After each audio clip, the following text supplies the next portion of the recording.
Le volet électrification du vainqueur de cette élection pourra compter sur l'appui de la Banque africaine de développement. La BAD appuie déjà le Burkina pour les infrastructures économiques et l'électrification rurale de 160 localités avec 26 milliards de francs CFA. Une délégation était sur le site de IPLC pour constater ces réalisations.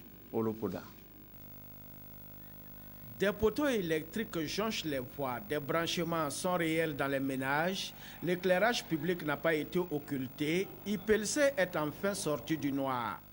Désormais raccordée au réseau de la nationale d'électricité, cette commune rurale, située à une cinquantaine de kilomètres de Ouagadougou, peut maintenant amorcer son développement.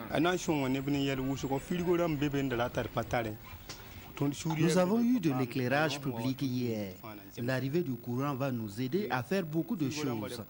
Les vendeurs de boissons, les boutiques et nous aussi les soudeurs, nous avons besoin d'électricité pour travailler.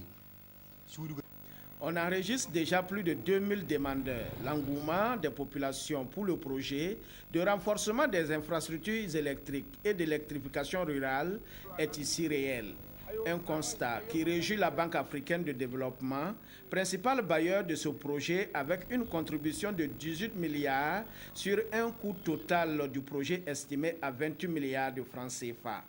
Le projet de renforcement des infrastructures électriques et d'électrification rurale, en abrégé PRIELAIR, est un projet d'investissement qui porte sur l'électrification de 160 localités réparties sur 11 régions du Burkina.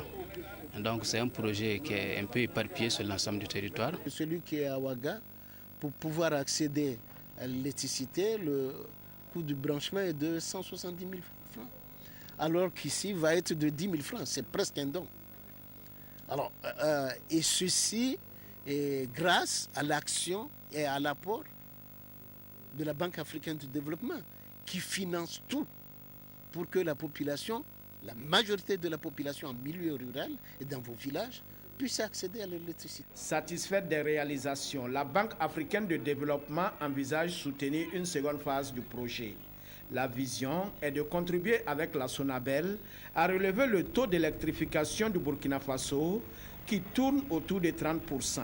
Un autre projet, pas des moindres, l'électrification des zones urbaines de Ouagadougou qui est aussi en discussion entre la SONABEL et la BAD.